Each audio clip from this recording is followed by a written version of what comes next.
mot. C'était la fille d'un prince qui voulait se marier, répondit le chanvreur. Passez, passez à une autre. Nous connaissons celle-là un peu trop.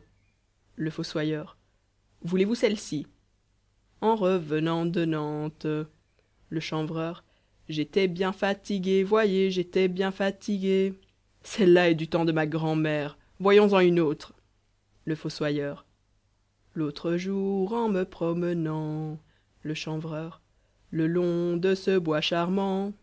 En voilà une qui est bête. Nos petits-enfants ne voudraient pas se donner la peine de vous répondre. Quoi? Voilà tout ce que vous savez? Le fossoyeur. Oh, nous vous en dirons tant que vous finirez par rester court. Il se passa bien 1 heure à combattre ainsi.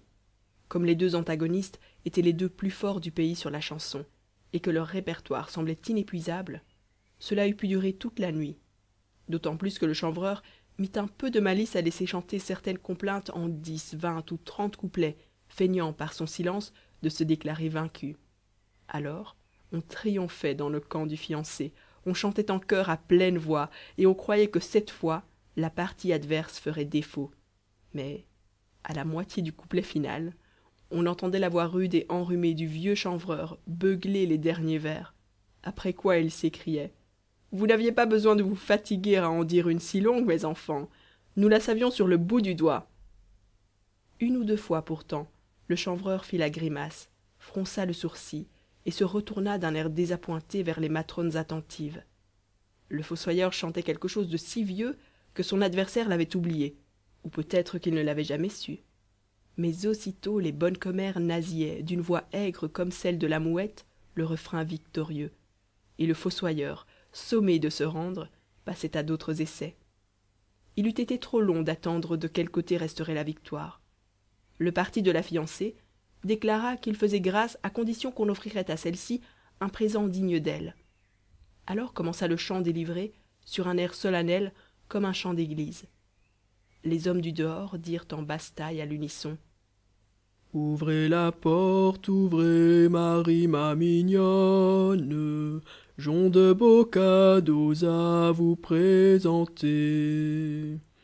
Hélas, mamie, laissez-nous entrer.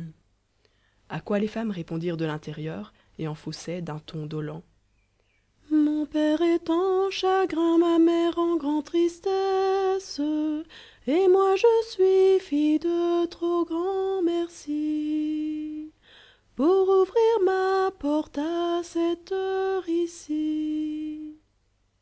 Les hommes reprirent le premier couplet jusqu'au 4e vers, qu'ils modifièrent de la sorte: j'ons un beau mouchoir à vous présenter.